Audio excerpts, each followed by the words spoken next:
Good morning, everybody. My name is Neha Hamilton, and we were studying research methods of management. So, today we are going to understand a very important part of research, which is called as measures of dispersion. We have partially covered this topic in the previous classes, and today we are going to study in further detail the standard deviation where we left in the last class. So, measures of dispersion is very important whenever you are doing data analysis. As I've explained to you earlier, that measure of dispersion is a part of descriptive statistics, right? Measures of dispersion is a part of descriptive statistics that we have to study. In descriptive statistics, we basically explain the characteristics of the population. When I say characteristics of the population, we define our sample, we define the type of uh, sample we have, what is the central tendency, that means what is the mean, mode, and medium that we explain in the first part. That is called as measure of central tendency. And after that, we measure measures of dispersion.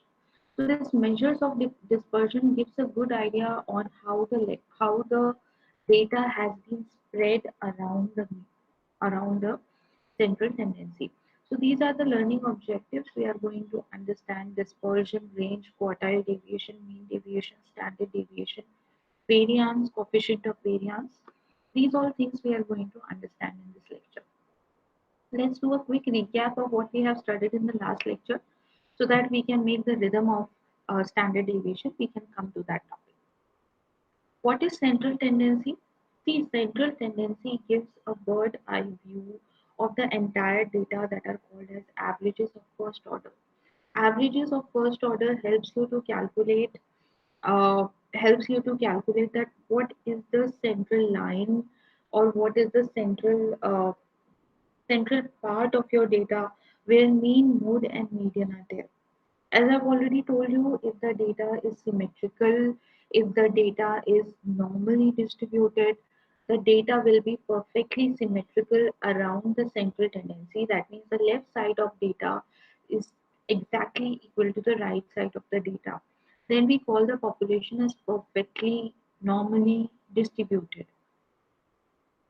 It serves to locate the entire of the distribution, but they do not reveal how the items are spread out on either side of the central basis, right?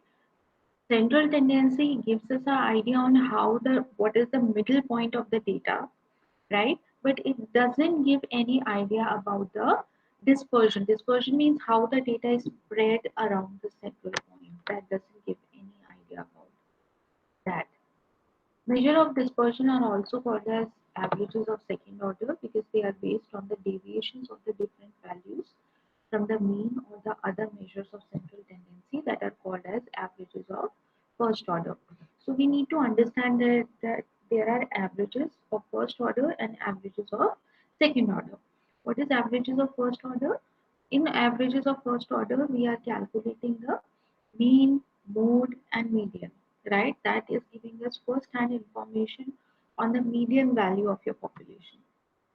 When I talk about averages of second order means uh, after finding out the first order, we are finding details on the second order. So we are finding out that how the data is dispersed from the uh, mean, mode, or medium, right? So that is called as measure of dispersion. That's why it is called as averages of second order, right? This all we have understood. Dispersion is the measure of variation of the items, and it is the variation of extent to which individual items vary.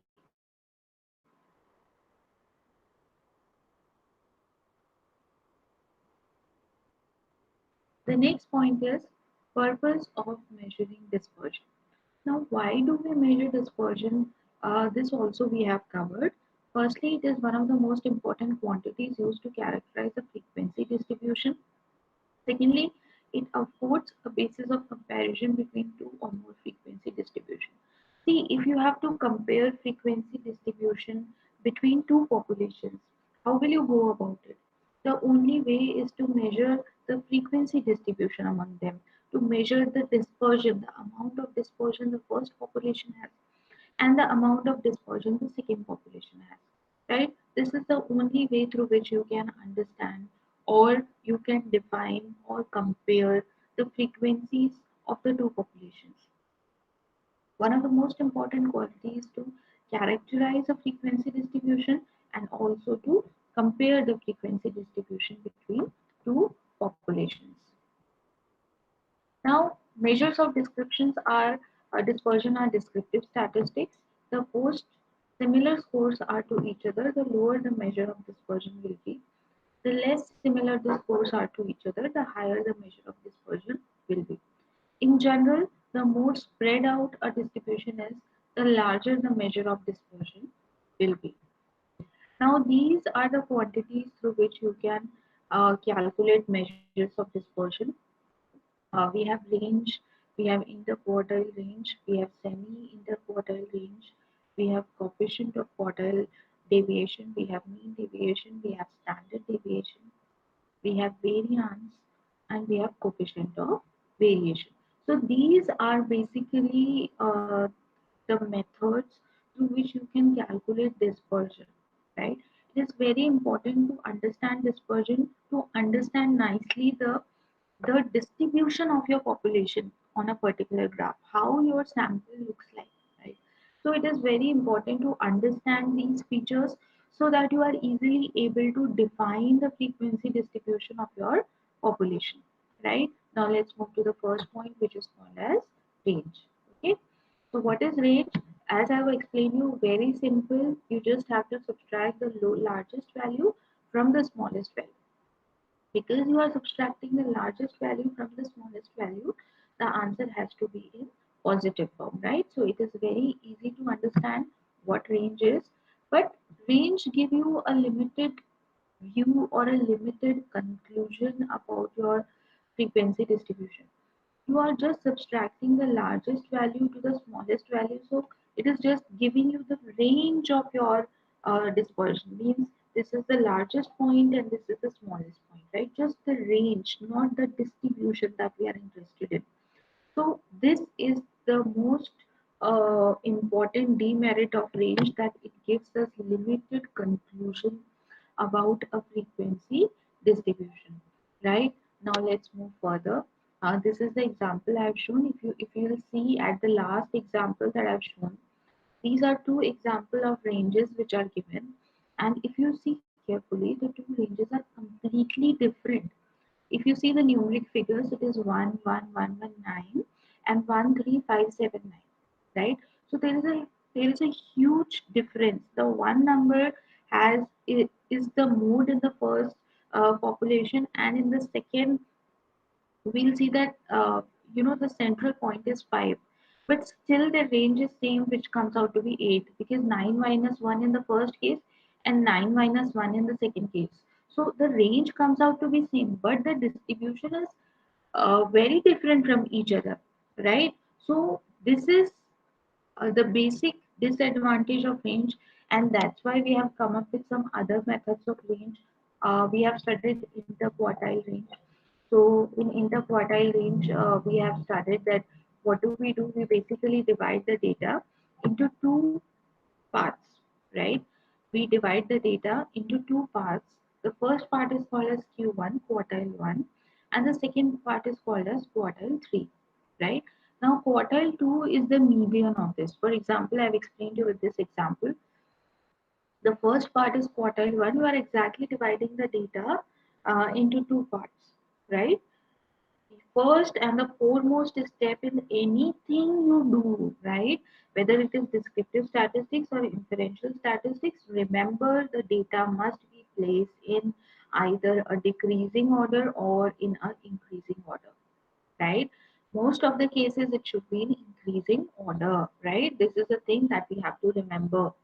Now you have to distribute the data or divide the data into two parts, two equal parts.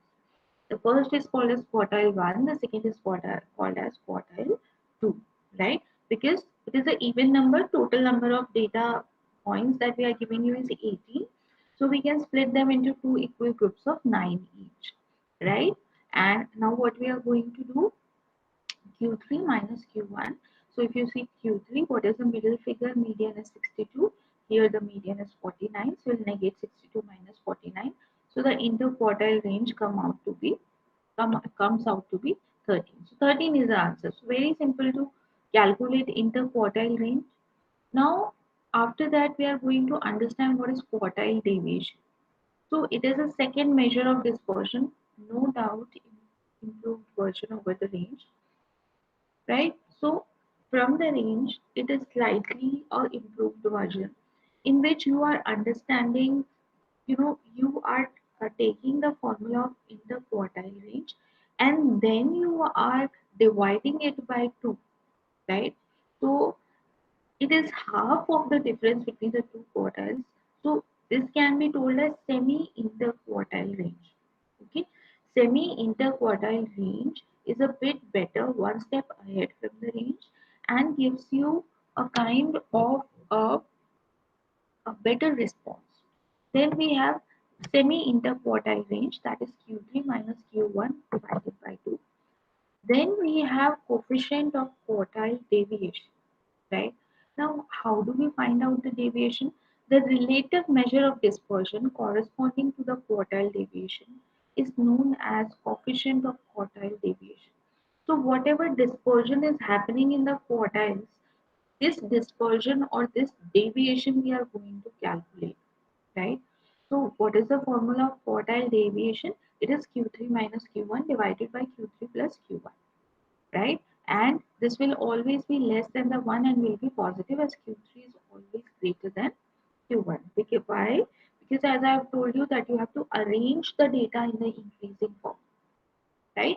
If you arrange the data in the increasing form, the second part is Q3, the first part is Q1, right? So Q3 has to be greater than Q1.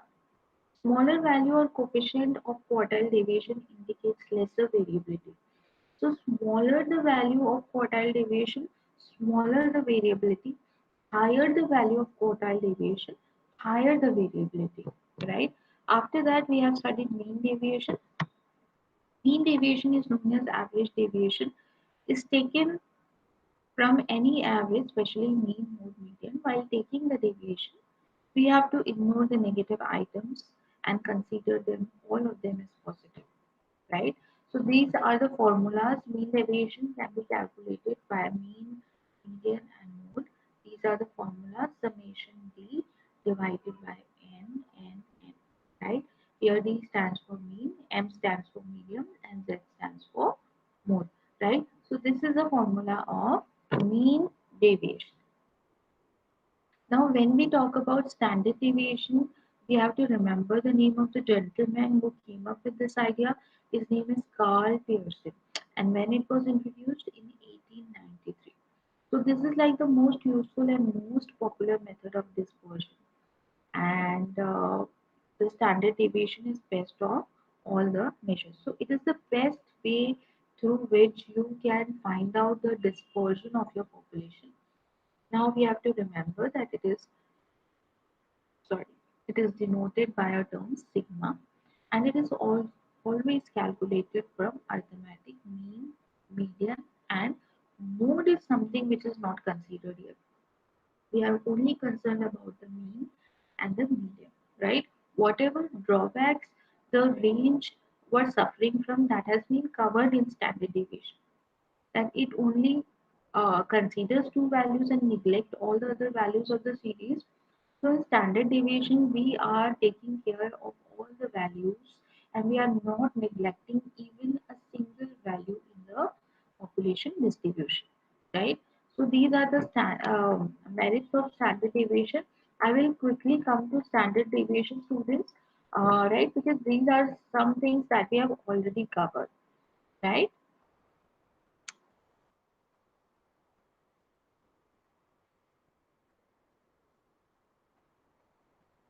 So what does it measure? Basically, standard deviation, whether your data is widespread or your data is close together or it is narrowly spread. So this is something that we measure. This is the formula of standard deviation that we have to remember. It is square root summation x minus x bar. X bar stands for the total average. Whole square divided by n means total number of observation and brackets close. Right? This is the formula of standard deviation for population and sample. And finally, the formula you have to remember is the first one that I have discussed, right? Now we are giving you the examples, right?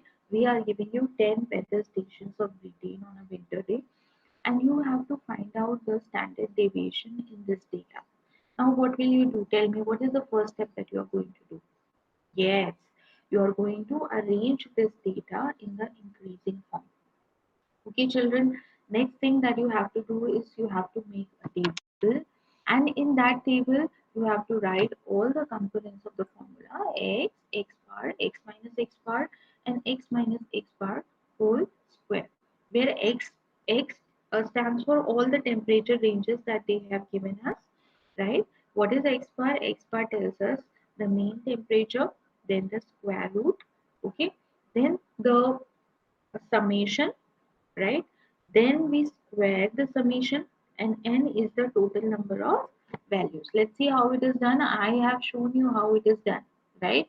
We will do x, we will write down all the values which are written here. You will write the values, then you will do the summation, then you will divide by n. What is n here? Quickly count. What is n? The total number of observations. What is n here? N is 10. Okay, if you will count, there are 10 observations, right? You will divide. This is how the answer comes 5. Okay, next step, x bar.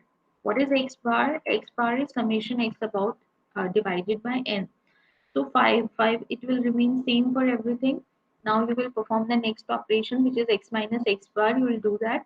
Then you will do square of that, because you do not want to consider the negative signs. That's why we are squaring it out, right?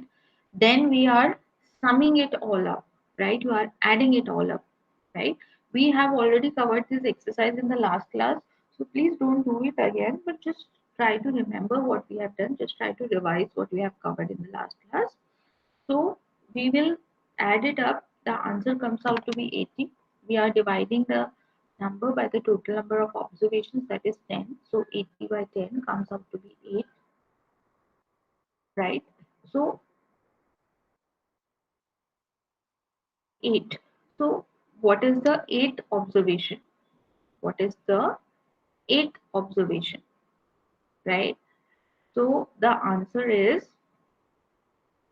2. Here you can see that the answer is 2.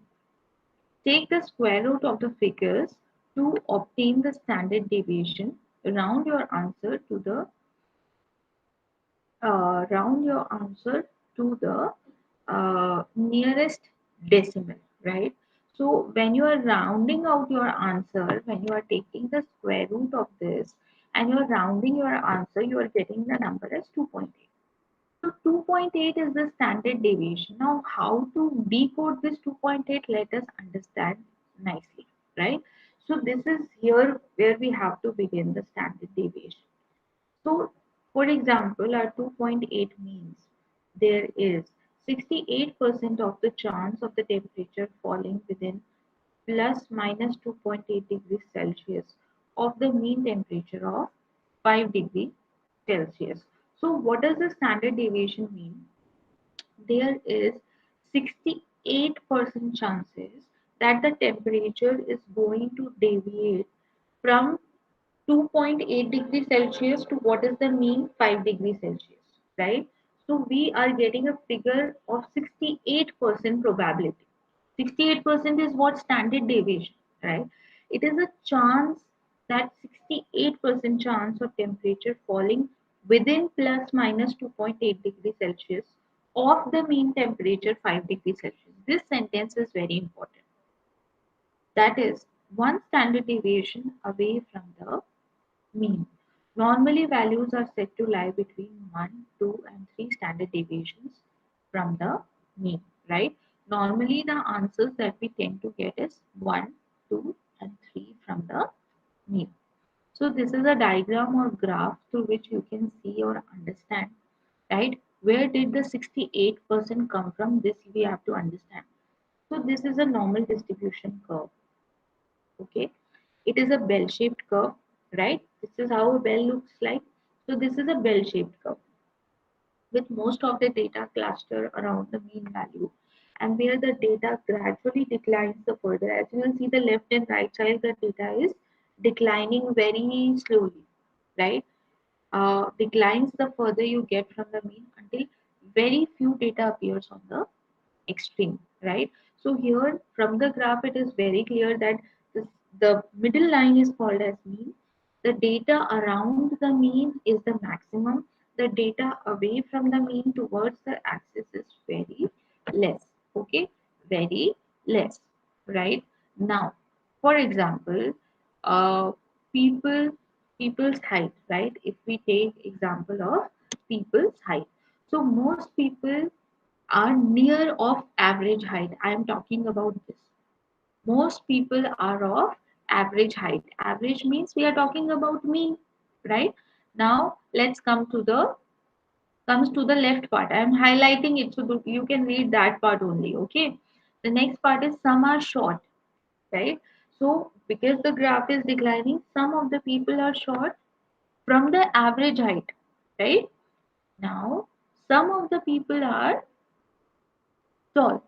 Okay, because as we are going away from the x-axis, the number is increasing, and because the number are increasing, that means some people are tall. Okay, now let's come to the extremes. Very but few are very short, and few are very tall, right? So this is what the data is telling us about most of the people near the average height. So most of the people have average height. Some are short, some are tall, and when we go towards the axis, some are very short and some are very tall, right? Now the next thing that we have to understand is 68% of the values lie within plus to minus 1 standard deviation of the mean. So if you look here, right, this area, this middle area, if you can see my cursor, this middle area is basically tells us that 68% of the population values lie between these, right? So this is plus 1 and this is minus 1. So the value is 68% of total values lie between 68%. Now, B, let's take B as standard number 2. So 95% of the values lie within plus minus 2 standard deviation of the mean. So this is the second line that you can see. So we are marking as plus 2 on the right side and minus 2 on the left side, right? So 95% value of will lie between plus b to minus b, or plus 2 between and minus 2. Now 99% of the values lie between plus 3 and minus 3 standard deviation. So now nearly all the values are being covered. So 99% of the values lie between plus 3 and minus 3. So this is the meaning of this diagram, and this is the meaning of standard deviation. As we can see that 68% of the data is between plus 1 to minus 1. 95% of the data is between plus 2 and minus 2, and 99% of the data is between plus 3 and minus 3, right? If you look at the graph, you can see that most of the data is located within the standard deviation on either side of the mean. Even more is located within the second standard deviation on the either side of the mean, and all the data, almost all the data, which is 99% of the data, is located within third standard deviation on either side of the mean. So if we cover standard deviation 1, 2, and 3, that gives us a complete idea of the full structure of the population, the full dispersion of the population, right? So this is how we calculate the standard deviation. Find out the standard deviation of a ungrouped data, right? So we have ungrouped data, we have family numbers given, which is a nominal data, and also the size of the family is given. And we have to find out the standard deviation in this. So now let us understand how to find out standard deviation in an ungrouped data, right? So we know the formula, right? If you write the family number, then you'd have to write x. X means the total number of individuals which were given in the last slide. So we have just written this, right? Up to here it is very similar, right? Now what is the summation? The summation is 50, right? The summation is 50. Now what will happen? 50 by 10 comes out to be 5, right? Now 3 minus 5 is minus 2. 3 minus 5 is minus 2. Uh, and 4 minus 5 is minus 1. 4 minus 5 is minus 1. 5 minus 5 is 0. See here the value has comes out to be 0. 5 minus 5 is 0. Then 5 minus 6 is 1 and so on, right? So that is xi minus x. Xi means the observation we are specifically talking about. Minus x is the average that we have taken. Now what is the next step? We have to divide it by 2, right? What do? We square it, right? So it is 4, 4, 1, 1. Why we are squaring it? Because we do not want to consider this negative sign there. This is the major reason why we are squaring it, right? And then what we are doing after squaring, we are just adding it, the total number comes out to be 270. After doing all the calculations and doing the square root, the answer comes out to be 1.48. Okay, so I am giving you 2 minutes of time. You yourself write down in your copies and please do it in your copies. Okay, do it in your copy so that you understand how we have actually solved this problem. Okay, just write it down in your copies, all the values of x, then x minus x bar, then x minus x bar square, right? Just write it down.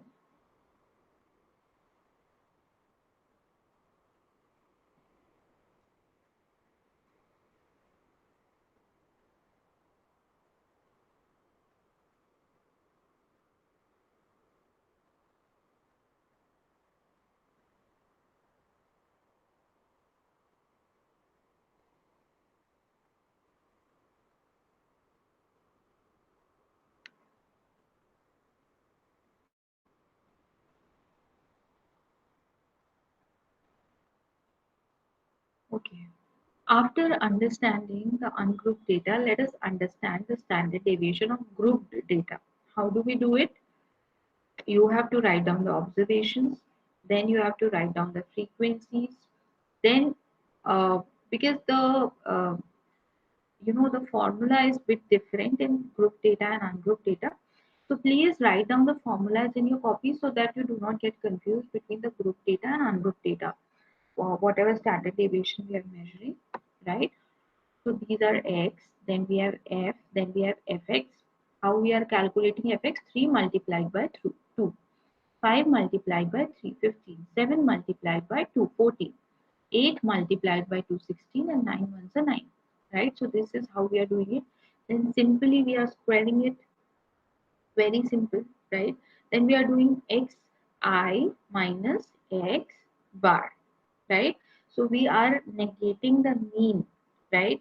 So I think the mean is 6. So 6, 3 minus 6 is minus 3.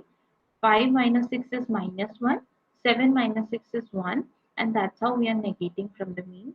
We are squaring the values to get rid of the negative sign. And then we are multiplying the values with the f figure that is written, right? So it comes out to be 18, then it comes out to be 3, 3 ones are 3, then 2, right? That wise. Then we are doing the total of these figures. Okay. So see, fx is 60. This is the fx column, the third column is the fx column, right? If we add all these value, what is the answer that is going to come?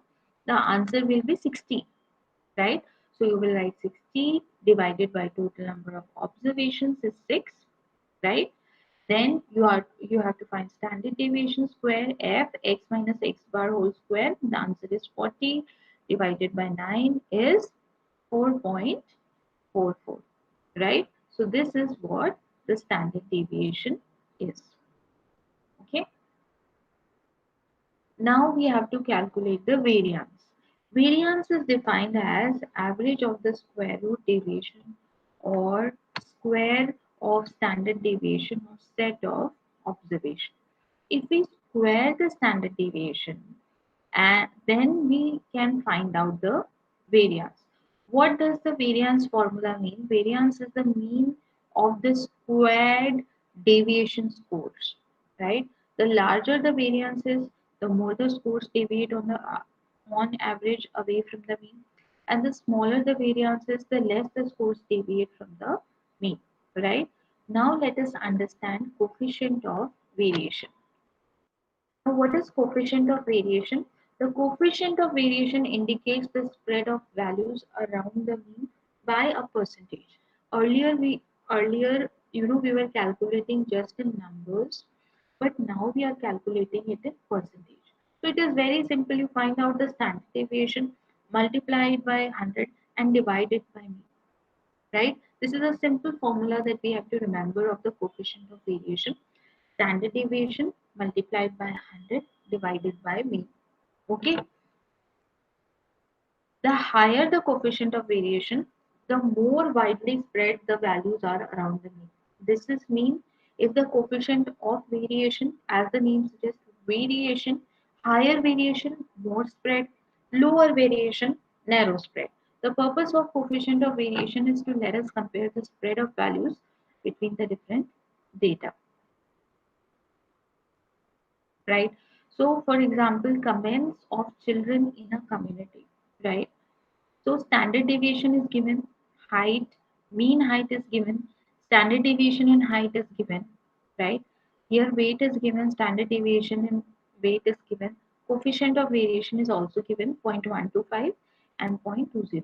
Since the coefficient variation of weight is greater than that of the height, right? 0.20 is greater than 0.12, right? 0.125. So we would tend to conclude that the weight has more variability than height in the population, right? The weight has more variability as compared to the height in the population, right? So this is how coefficient of variation makes it very easy for us to compare the two set of data.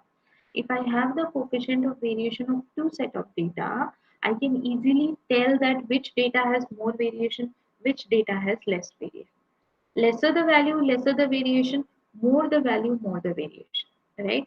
0.20 is of weight, coefficient of variation of weight given in the example.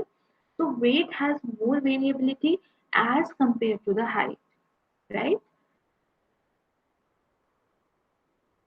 The measures of variation are useful for the treatment of data collected from the study. The study of measure of dispersion can serve as a foundation for comparison between two or more frequency distributions, right? So measures of dispersion, what is the main aim of measures of dispersion? It helps us to find out the difference between the two frequency distributions. Standard deviation or variance is never negative. If your answer is coming in negative, please check it out again. It cannot happen because we are squaring it, right? We are squaring it, then we are taking out the square root. So how your answer can be in negative? When all the observations are equal, standard deviation is zero, right? When all the observations are equal, then standard deviation becomes zero. That means there is no deviation. Everything is on the mean. Mean, mode, and median are exactly similar. So if they are exactly similar, no dispersion of the population, then how we are going to get deviation? We are not going to get deviation. When all the observation in the data are increased or decreased by a constant, standard deviation remains the same, right? Standard deviations remains the same whenever it is whenever we apply them in increasing or decreasing order, right? Okay, children. So in today's class, we have discussed about what all things we have discussed about. Let us understand again. See, whenever uh, you are going for data analysis, as I always kept on telling you that whenever you are doing data analysis has two parts, right? The first part is called as descriptive statistics, and the second part is called as inferential statistics. In descriptive statistics, again we have to understand, in descriptive statistics, we measure two things. Now, what are two things? The first is measure of central tendency, and the second thing is measure of dispersion, right? These are the two things that we understand in the measure of descriptive statistics. Now, the second thing that we have considered is uh, inferential statistics. When I talk about inferential statistics, I am talking about uh, statistical operations or statistical techniques that I am applying on a particular set of data, right? So that becomes inferential statistics. Whether you are applying parametric test or you are applying non-parametric test in a population doesn't matter, but everything comes as a part of inferential statistics, right? In descriptive statistics, the first and foremost thing that you have to do is you have to find out the mean, mode, and median, because these are the first order averages that will help you calculate the second order averages that we have covered in the today's class, right? So what are the second order averages, students? The second order averages that we have studied today, the most important is standard deviation and coefficient of variance, right? Standard deviation and coefficient of variance are the most important techniques through which you understand and you calculate descriptive statistics, right? Because they give you the exact picture of how your data is dispersed around the mean, right? You get an exact picture of how much your data is dispersed from the mean. Okay, so this is very, very, very important. Standard deviation. You have to write down the formula, remember the formula, solve some questions, right? And solve some questions with the help of, forget about range and mean deviation. They are not very important. We do not use it generally. We generally use in all the research studies the standard deviation and coefficient of variance, right? We use coefficient of variance because coefficient of variance give the answer in percentage, and as a researcher, it becomes easy for us to calculate in percentage and compare the two set of data in percentage, right? So range is important, students. Standard deviation is important. I'm giving you an example. I'm giving you an assignment right now. In that assignment, what you need to do is you need to study 5 research papers, right? I'm talking about, not, please do not study the quantitative research papers. Study the quantitative research papers, mathematical research papers, not qualitative papers or theoretical papers. You have to find out their data analysis. In the data analysis, you have to find out descriptive statistics. Okay, because till now we have only covered descriptive statistics. We have not started inferential statistics till now. So it is very important to find out what people are doing in their descriptive statistics. So you have to make a table. In that table, you have to write down serial number, then title of the research paper that you have studied, right? Then after the title of the research paper, you have to write down uh, first point is data analysis. So what in descriptive statistics they have used, whether they have used first order averages or they have used second order averages. If they have used mean, mode, or median, please write it down why they have used it and what how this um, descriptive statistics is helping them in inferencing the right answers. This you have to find out, right? So at least this exercise you have to do in 5 different research papers that will help you understand that whenever you will start your own research paper or you will start with your own data analysis exercises, you will be in a right position to answer the questions which are uh, related to uh, data analysis, right? It becomes very important. So this is a small part of assignment that I'm giving you, and I expect all of you to honestly do this assignment that is going to help on and improve your understanding of a particular research paper, right? So that is very important, right? So uh, I think that's it for today. I'll ask you two or three questions. You have to answer those questions. The first question is, which is more accurate? Point number one is standard deviation. Point number two is range. Point number three is mean deviation. Point number four is nothing. So what will be the answer? Right. The answer should be the standard deviation, because standard deviation is the most accurate method through which you can calculate the uh, measure of dispersion. Now, the second question that I'm going to ask you is, which kind of measure of dispersion gives you answer in percentage, right? The first is range, the second is standard deviation, the third is coefficient of variance, and the fourth is none. So, what should be the right answer? Very good. The answer should be coefficient of variance, in which we get the answer in percentage, right? The most accurate one is standard deviation and coefficient of variance. And whenever you want to compare these in easy terms, or you want your answer in percentage, you always use coefficient of variance, right?